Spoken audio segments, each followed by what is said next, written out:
rivière surveillée, s'adapter pour l'avenir a démarré en 2017. Ce projet vise à mettre sur pied un réseau d'organismes et de citoyens, jeunes et moins jeunes, pour suivre l'impact des changements climatiques sur nos cours d'eau. Plusieurs experts nous aident à bâtir ce vaste réseau de citoyens. D'ailleurs, vous aurez la chance de rencontrer aujourd'hui Céline Hudon, qui vient nous parler de la qualité de l'eau et de l'impact des changements climatiques sur celle-ci. Mon travail consiste à faire des analyses en microbiologie, principalement en eau potable, mais aussi sur des eaux récréatives, c'est-à-dire des eaux de piscine et des eaux de plage, des eaux usées, des eaux brutes qui sont prises en amont des prises d'eau.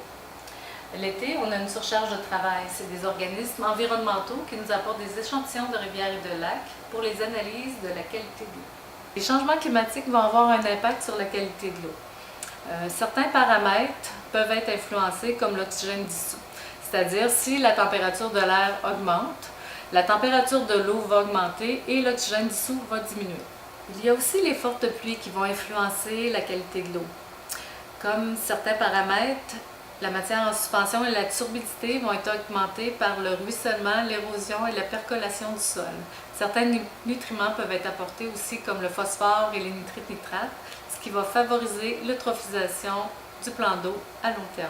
On peut penser aussi que les changements climatiques vont augmenter les périodes de verglas. Qui dit période de verglas dit utilisation des sels de déglaçage.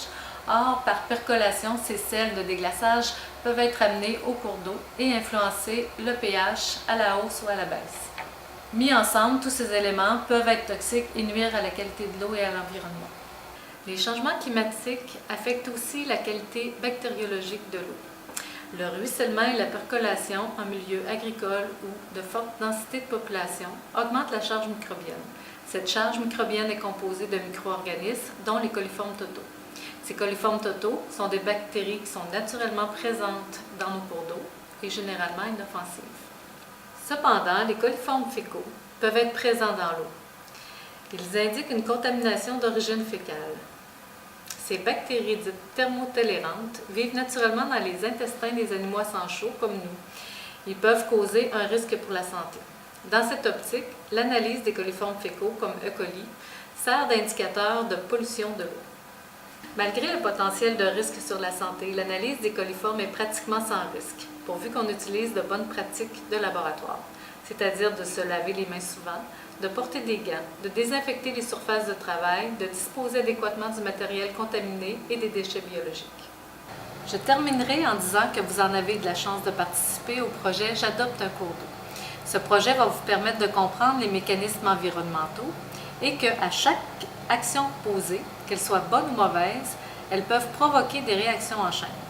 Je trouve ça important que vous, les jeunes, participiez à identifier des mauvaises habitudes pour en établir et en adopter de nouvelles. En plus, vous pouvez être de bons porte-parole, c'est-à-dire d'assurer la transmission des connaissances et de sensibiliser votre entourage. Vous êtes la voix de nos rivières. J'ai hâte de voir et de lire vos résultats.